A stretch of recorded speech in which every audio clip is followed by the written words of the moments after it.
Here on See Mindy Mom, I am often mentioning how busy our family of 5 is. And in fact, some of the meal plans and recipes that I share are designed for busy nights or busy seasons, things we can throw together quickly to keep our families fed and still try to stay on a budget. However, this video is a little bit different because we recently had an opportunity to slow down in our household when we had a winter storm come through our area and school was closed for several days. So I thought I would share with you some of the things that I made, that I cooked, and that we ate while we were home during the snow days. It is day 1 of our winter storm, and so far we have seen kind of a very thin layer of ice form, sort of the tricky kind because it doesn't look like there's very much there, but then when you step on it, it's pretty slick. They're expecting the snow to start pretty soon. Temperatures are falling, and I have everybody home today, all 3 children and my husband, so I'm going to get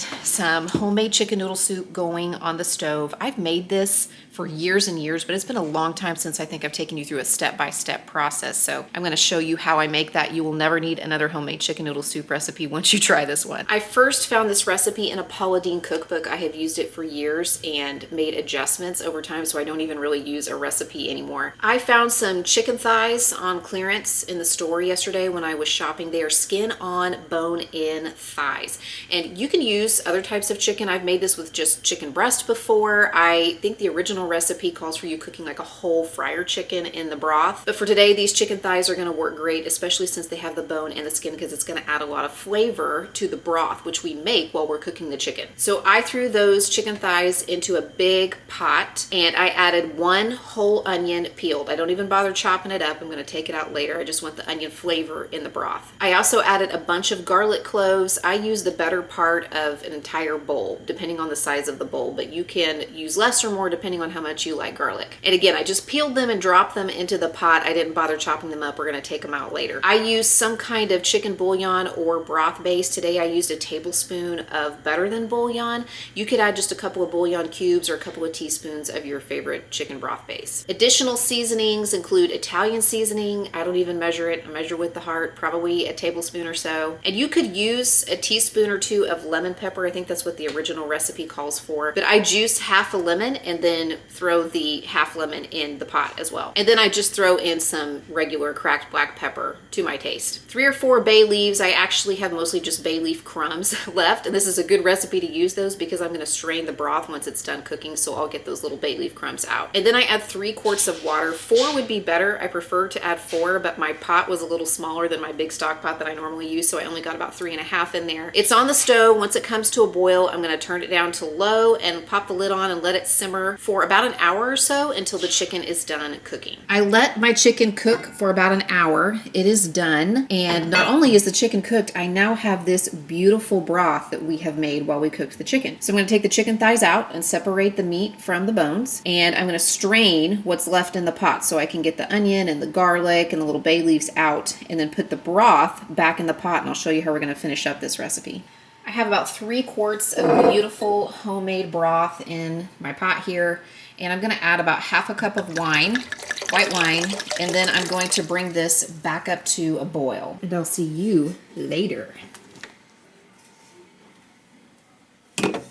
I chopped up 2 stalks of celery and 3 kind of small to medium carrots.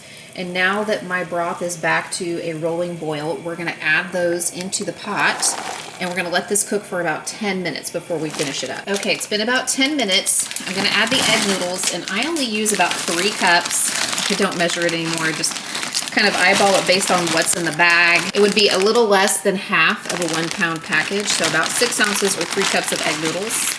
And also my cooked shredded chicken that I pulled off the bone.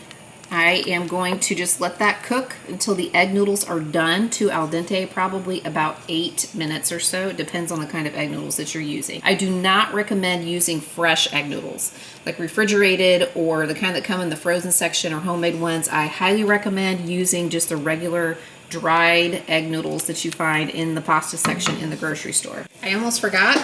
I also add about 1/3 of a cup of this shaky canned parm, which is about all I have left in this container. So I'm going to stir that in while the noodles are cooking here. Okay, the noodles are done. They have plumped up beautifully. And the last thing I do to finish this off is add about 1/2 to 3/4 of a cup of heavy cream. Just stir that right in. No, it is not going to bring the temperature of the soup down that much to add the cold cream to the pot. In fact, it's going to bring it down just enough that I can actually serve it here pretty soon because this is piping hot. Plus, it adds a richness and a flavor to a soup that is otherwise pretty lean. So I think that it's a really important thing to add to the end if you want a nice flavorful soup. I get the ciabatta rolls from Wild Grain and I bake a couple of them up, and then I slice them open, butter them, and put them underneath the broiler to make a really delicious toast, which will go perfectly with this soup today. Here it is, all plated up. Yummy, delicious, homemade chicken noodle soup on a super cold, blustery day. I mean, there was probably never a better day to have soup like this, to have a lunch like this. Yum. For dinner, we had like a lot of little snacky things. My husband and I decided we wanted to play some games with the kids, kind of entertain them a little bit after a long day indoors. And so I just made up some chicken nuggets I had in the freezer, and I put out some veggies with a little dip, encouraged everybody, let's get some nutrition in this day. And I made like a hot cheesy dip from cottage cheese, cream cheese, sour cream, cheddar cheese, a little bit of ranch seasoning. I actually used the oven to kind of soften that cream cheese and then stir everything together. Sprinkled on some cheddar cheese, and I made some toast points from the other 2 ciabatta rolls that I had in my Wild Grain package. I just sliced them widthwise instead of lengthwise and put a little olive oil on and popped them in the oven. Got out some chips to go along with that dip as well, and we just kind of snacked our way through the evening.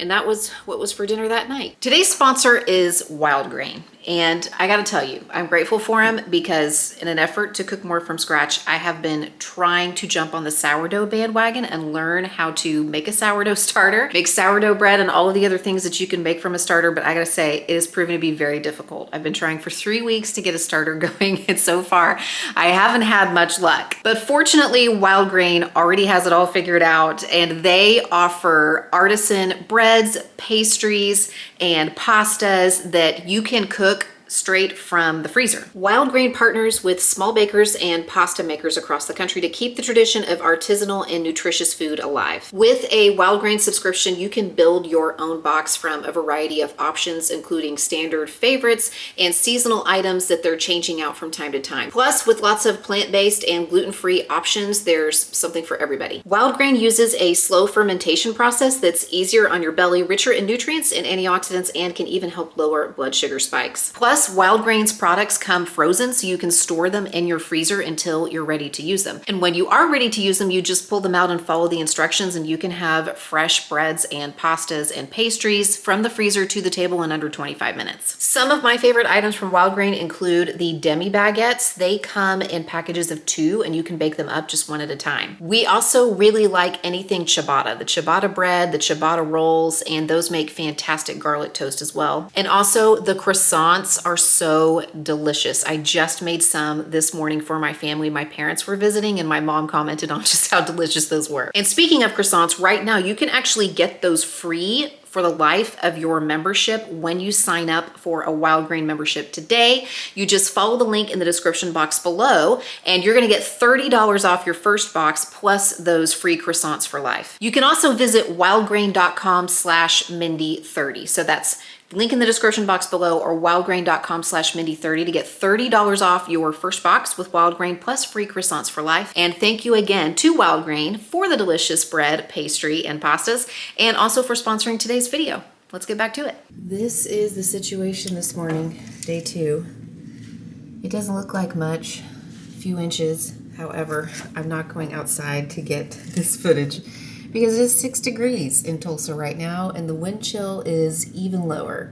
And underneath that, 4 or so inches of snow, 3-4 inches of snow, is a layer of ice. There's ice underneath the snow, and that is what makes it hazardous to get out and travel on in this part of the country where we don't have like the right kind of cars and equipment and stuff. It is mid-afternoon on this second snow day, and I'm gonna get some homemade marinara going, marinara, if you will.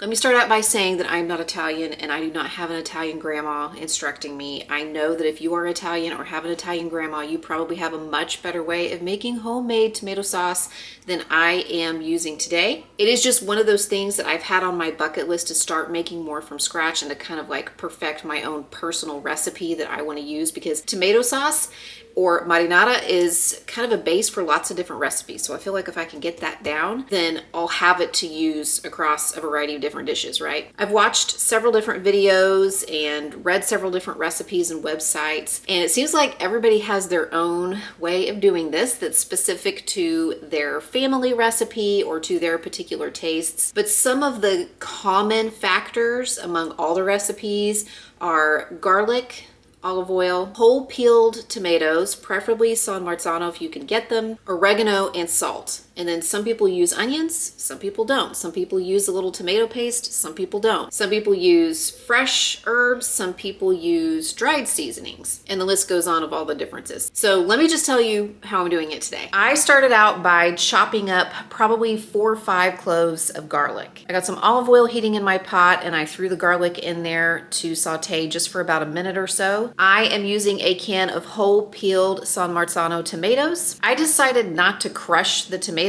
yet or put them in a blender or anything. I'm just gonna let them simmer with the sauce, and if they're still not broken up after they simmer, I can always break them up later. I added some oregano, probably about a teaspoon, and I decided to add a little bit of red pepper flake because we do like a little kick. And when I was watching and reading some other recipes, one person added a whole peeled carrot while their sauce was simmering because they said that the sweetness from the carrot kind of helps cut any of the acidity in the tomatoes. I'm actually out of whole carrots, but I do have a few baby carrots, so I decided just to give this little trick a try.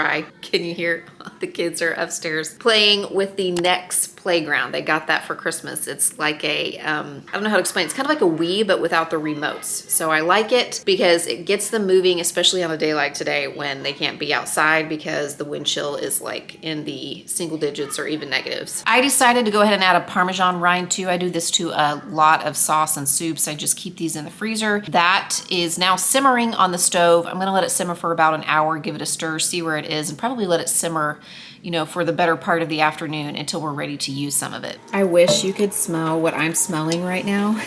It smells amazing. I took the carrots and the Parmesan wedge out, and it did not take very much work at all to break up the tomatoes. I stirred it a couple of times while it was simmering. It's been simmering about 2 hours. I just stirred it about once an hour. And so I didn't even need to use a masher, and you can see that the tomatoes are breaking up beautifully. So I'm gonna set aside a couple ladlefuls of this because we're having homemade pizzas tonight, and I thought this would make a good pizza sauce. In fact, you can hear the bread maker going in the background. I use the bread maker to make the dough on the dough cycle. It does all the work of mixing and kneading and letting it rise for me. And then once the rest of this is cooled, I'm just going to put it in a container and pop it in the fridge because I plan to use it for some kind of pasta dish tomorrow. I'm legit eating the little carrots that I took out of the pot. They're delicious.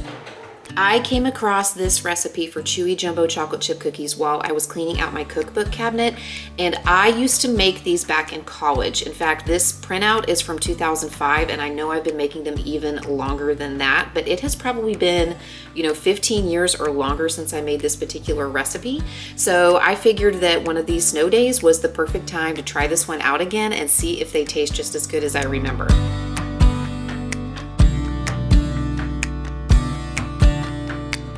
Since this recipe is from All Recipes, I bet it's still out there, so I'll see if I can track it down and leave it in the description box.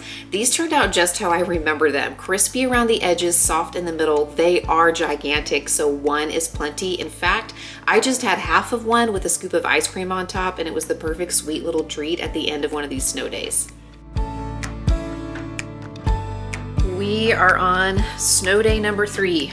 There wasn't a whole lot of improvement overnight on the secondary roads, especially neighborhoods. Still a lot of snow on the ground and a layer of ice underneath that, so the kids are home from school again. They've been kind of fending for themselves for breakfast and lunch. You know, you don't always see every single meal we eat in these videos. Sometimes I get these comments that are like, oh, that's so unhealthy, or you're eating too many cookies, or whatever. Like, you haven't seen everything we've eaten. You know, yes, we had pizzas last night, but for lunch, I had a little yogurt parfait with Greek yogurt and fruit. The kids, ate some cereal, fixed themselves a piece of peanut butter toast. So there's some balance in there, no worries. But one of the things my husband and my younger daughter, my middle child, requested that I make during this extended succession of snow days at home is chili. So we're gonna get that going. I have shared this before. It's another recipe, kind of like my chicken noodle soup. I make it a lot, but every once in a while I share it again because there's new people here who haven't seen it. So I'll show you exactly what's going in it. There's something kind of different. It's my dad's chili recipe, and there's sort of a secret ingredient, if you will. This is it right here. This is the secret ingredient, smoked sausage. My dad uses some of that in his chili. And you will also need a pound of ground beef. You need some kind of bean. You can use different kinds of beans. You can use black beans. You can use pinto beans. You can use kidney beans. My dad uses a combination of those. I am using chili beans today, and that's going to affect the way that I season this. You also need either 2 small cans or 1 big can, which is what I'm using today, of crushed tomatoes. Word to the wise, I would not use chili starter unless it has a low sodium content. This has a lot of sodium, and we're already going to get the salt from the smoked sausage. This is what's going to help season it a lot. Since I'm using chili beans today, I'm only going to use a tablespoon of chili powder to season this. If I'm using like a plain pinto bean, I'd probably throw in 2. And I'll probably throw in about 2 teaspoons of cumin. You could use more or less depending on how much you like that. I've got my ground beef on the stove, and while that is on the stove, I'm going to prepare the smoked sausage. You either want to chop it up very, very tiny, or preferably if you have a food processor, you just want to chop it into small chunks like this and then drop it into your food processor. I just have like a little rotary grater like this, which works just fine.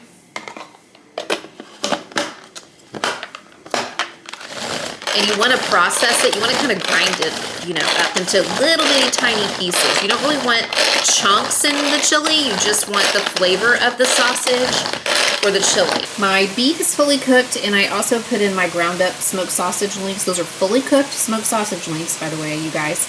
And then I have my tablespoon, probably about a tablespoon and a half of chili powder and about 2 teaspoons of cumin. So now I'm gonna add my tomatoes, plus a little bit of water to clean out the can there. My beans, 1 can, 2 cans, plus 1 to 2 cans full of water, depending on how thin or thick you like your chili. My dad always made this chili a little bit thinner, and that has to do with the way that it's served. We eat our chili over rice, and then you can add cheese, you can crumble a few crackers on top, maybe some Frito chips or tortilla chips. But I'm going to get this simmering, and I'm gonna let it simmer for at least an hour before we serve it, but it gets better and better the longer that it simmers. You'll notice that I did not add any additional salt or any broth or broth base. I highly recommend just starting with these ingredients and then let it simmer for a while and then taste it for salt. Add salt to taste, because depending on the ingredients you use, especially, there is salt in those ingredients. And I have found that when I add either broth base or broth or additional salt, that it ends up being too salty. So just word to the wise there.